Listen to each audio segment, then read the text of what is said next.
Hey BMW! What would you like to know about Brennan Ramos, BMW?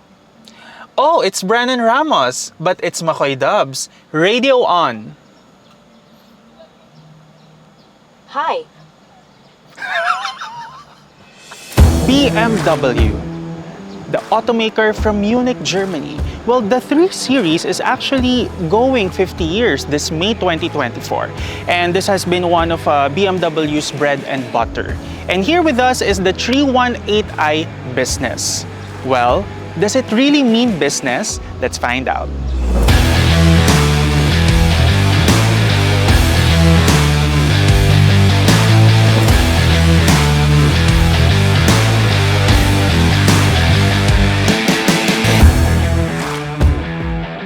Okay, would like to correct what I said earlier.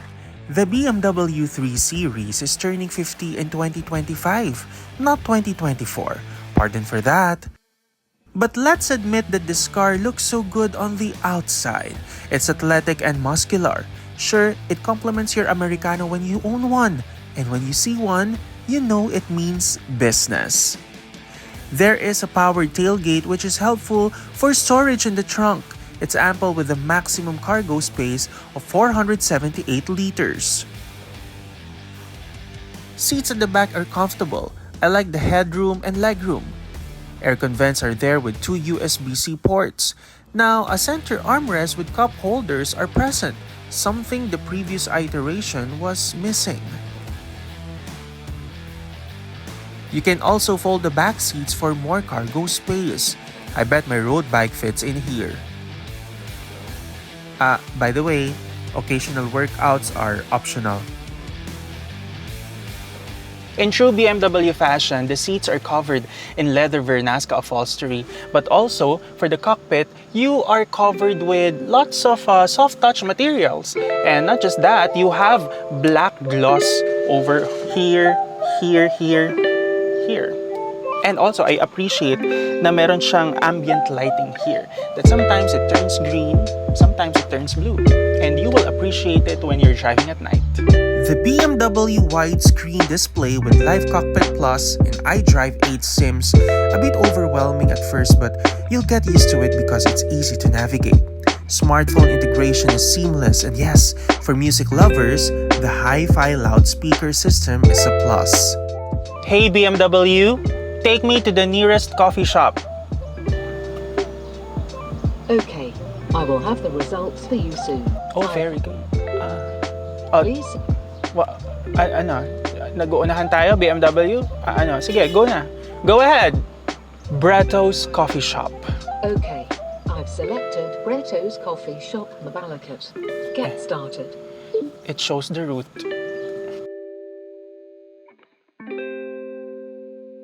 There is a wireless smartphone charger and 2 cup holders that's easy to reach, and center armrest in front gives you a USB-C port. Well, if you just prefer it. Sports steering wheel is wrapped in leather with gear shift paddles. Yes, I like the instrument cluster. So modern. On the front, you've got full LED headlights, a rear view camera, and parking distance control for both front and rear.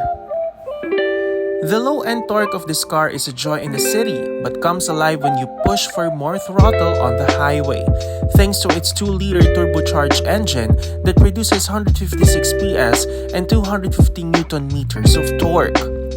Power transfer is sent to the rear, mated to an 8-speed Steptronic transmission.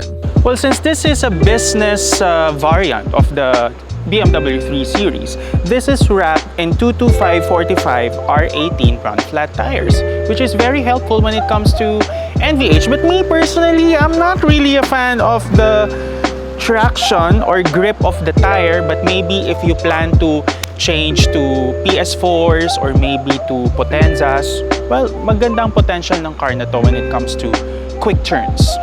Alright, we're driving the BMW 318i business, which is 200,000 less than the sport line. No? So you have the business, sport, and then you have the M340i. I don't have a benchmark yet with regard to how it drives from the previous generation kasi this is my first time driving a BMW or a European German car in general. What I have noticed is that in terms of the driving dynamic, the car shines on open highways because it's very stable. The steering is so sharp. At the same time, I like the suspension because there's a perfect balance of comfort as well as sportiness. Now, talking about the driving modes, you have three. You have the comfort, which we are using right now on an open highway, and it's best for everyday driving because you get the best fuel economy. Second is the Sport Pro or the Sport, no? Well, the beauty of Sport, you can change the tuning of the chassis and transmission and steering, no? Kung gusto mo comfort kahit naka-sport mode, okay lang. You can change that here sa settings natin. And also, the other one is the Eco Pro. Of course, you get the best fuel economy, but medyo may konting delay when it comes to throttle response. Of course, climate control, medyo pigil. So for me, I recommend if you have this car, just drive it in comfort and you're good to go. Kasi even if you kind of floor it, or maybe you put 70% of your throttle input, when it comes to overtakes, okay siya. Maraming nagsasabi that the 3 Series is the benchmark of all luxury sedans. If I'm going to compare it with my Lexus IS, iba yung Lexus driving signature in a sense na you're like riding in clouds.